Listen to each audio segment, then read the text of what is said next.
Parabéns, Flamengo, grande campeão de 2019. Aqui no Última Divisão a gente não costuma se dedicar tanto a campeões da Série A, mas dessa vez o Flamengo chamou a nossa atenção porque o time tem muitos jogadores que têm um passado curioso, alternativo, com algumas informações que talvez você não conheça. Então vamos lá apresentar essas informações.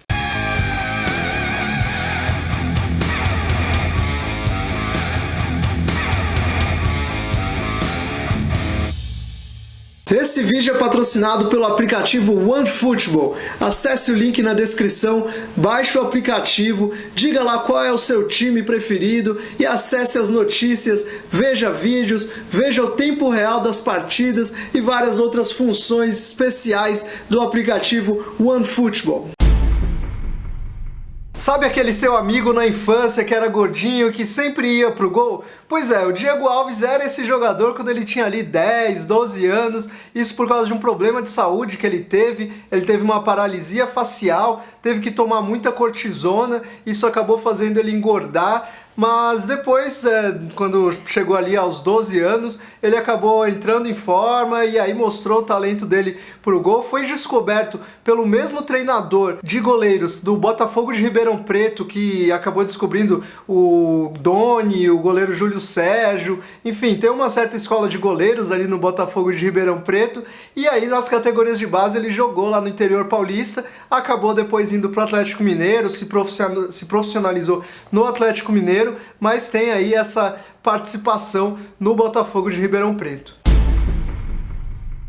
A passagem do Rafinha pelo Bayern de Munique é a mais famosa, né? Muita gente tem a sensação de que ele passou muitos anos, quase toda a carreira lá. Mas vale lembrar que primeiro na Europa ele jogou no Schalke, né? Outro grande time da Alemanha, se destacou por lá. Depois acabou tendo uma passagem pelo Genoa da Itália, e quando estava no Genoa, ele criticou o técnico anterior dele, o Felix Magath, que treinava ele lá no Schalke, e fez uma crítica bem curiosa, até que chama atenção. Rafinha disse mais ou menos assim: depois de ter treinado com o Felix, posso virar general no exército brasileiro. Nós, os brasileiros, irritamos ele pela nossa maneira de ser. Nós rimos, falamos muito, enquanto ele é uma pessoa tranquila, concentrada e principalmente trabalhadora, o que não é necessariamente um sinônimo de que era bom.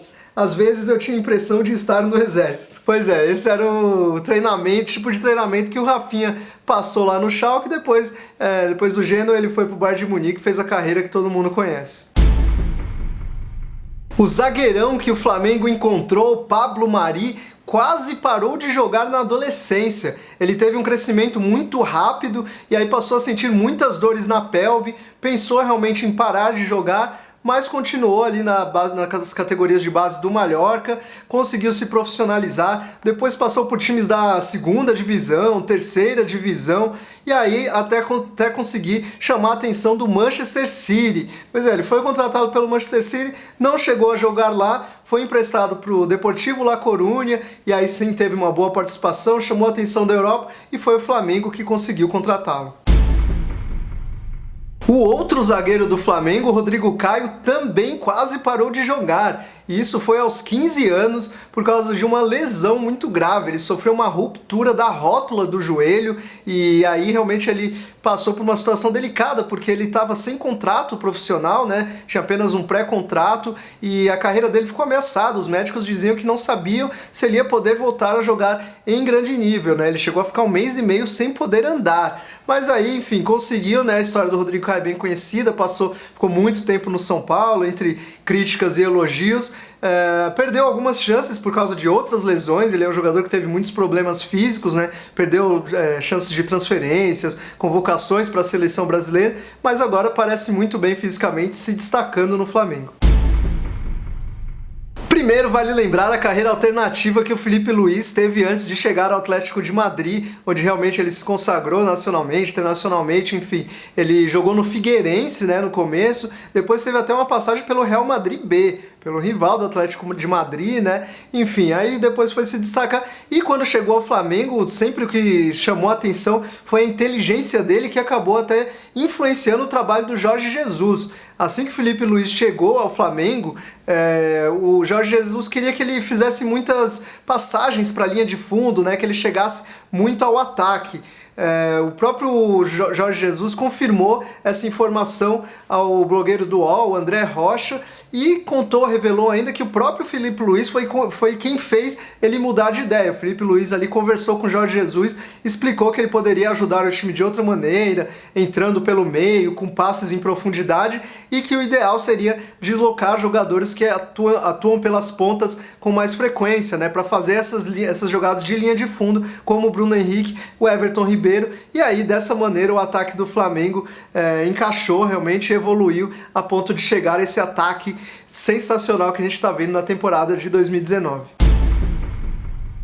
Esse é um personagem interessante do time do Flamengo, né? Porque a gente viu nos últimos anos como ele evoluiu. No começo parecia um jogador um tanto limitado, mas ele foi evoluindo com as passagens que ele teve por vários clubes. Por exemplo, quando ele jogou no Espanhol, ele conta que foi treinado pelo Maurício Pochettino, ex-técnico do Tottenham, né? Que chegou na final da Liga dos Campeões da temporada passada. E ele conta que lá evoluiu muito e depois ele passou por clubes carismáticos como Portuguesa, Chapecoense, Atlético Goianiense, né? E depois passou por Botafogo, Flamengo, e aí sim já se projetando nacionalmente. E no ano passado, vale lembrar que a imprensa chegou a anunciar que ele estava vendido para o Olympiacos, né? Acabou que a transferência melou ali em cima da hora, ele ficou no Flamengo e agora conseguiu se achar jogando muito bem na temporada de 2019.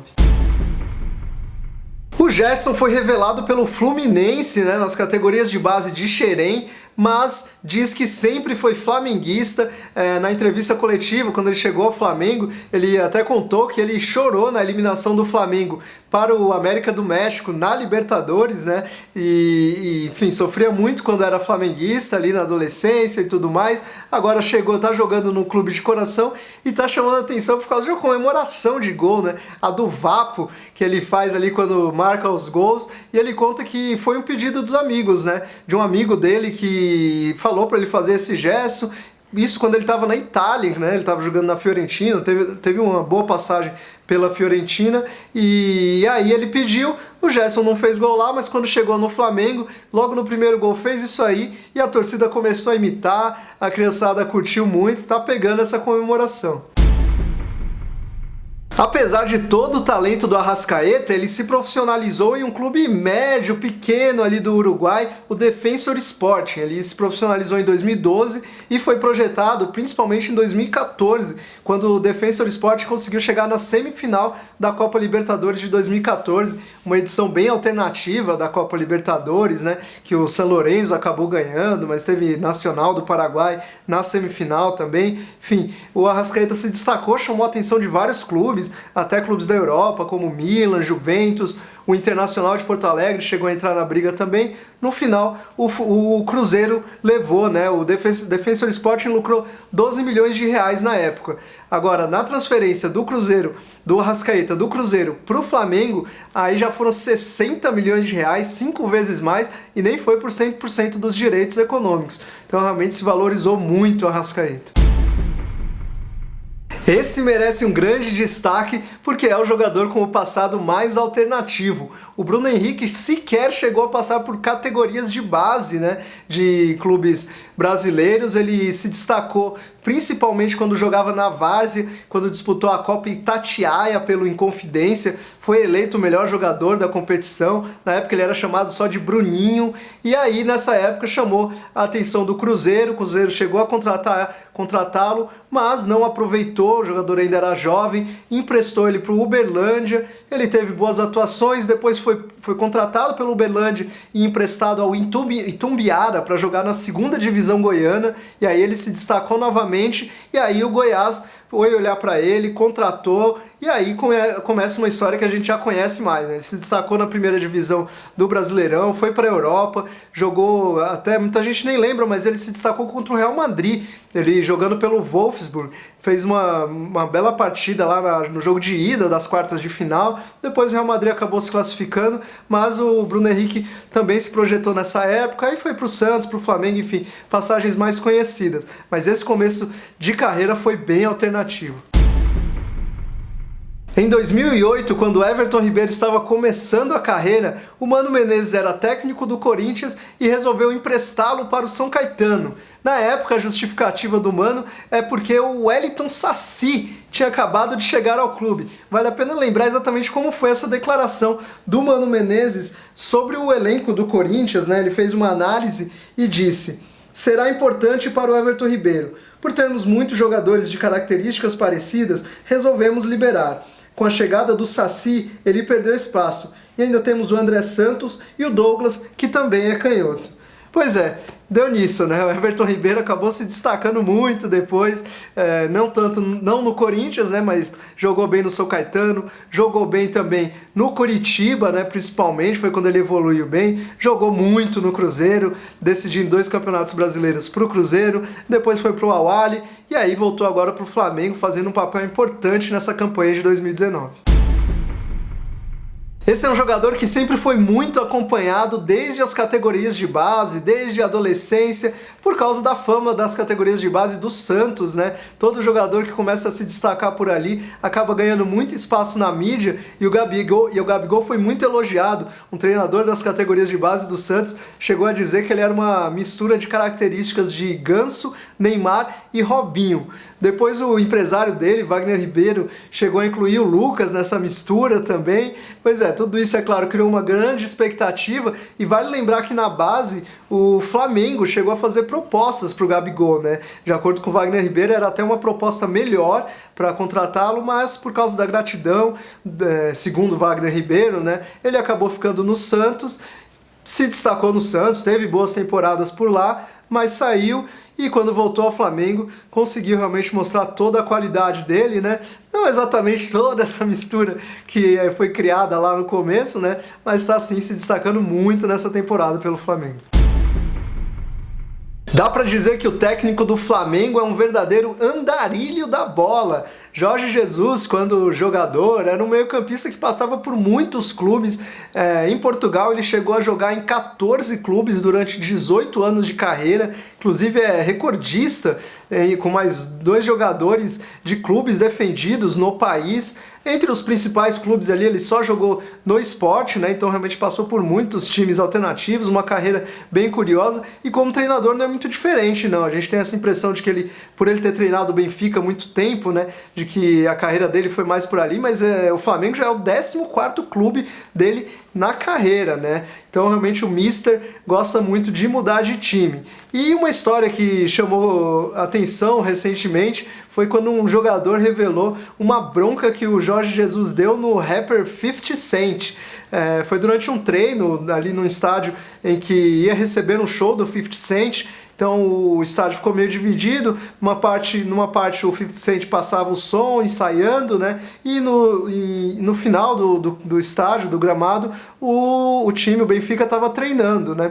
E aí o Jorge Jesus estava tentando dar as instruções, os jogadores não estavam ouvindo, ele pegou e foi lá perto do palco do 50 Cent para reclamar, disse para ele parar. Acabou não dando muito certo, 50 Cent não entendeu nada, continuou ensaiando, mas enfim, os jogadores deram muita risada e essa história aí ficou marcada em Portugal. Essas são algumas histórias curiosas desse grande time do Flamengo de 2019, mas tenho certeza que você, torcedor do Flamengo, conhece outras histórias, até de outros jogadores do elenco, então pode deixar aí nos comentários essas histórias pra gente dar risada e interagir. Além disso, claro, compartilhe esse vídeo com todos os amigos rubro-negros, também deixe seu like, se inscreva no canal, a gente vai sempre falar aí também de essas histórias curiosas, mesmo de times que estejam na Série A se destacando na primeira divisão. É isso então, até a próxima!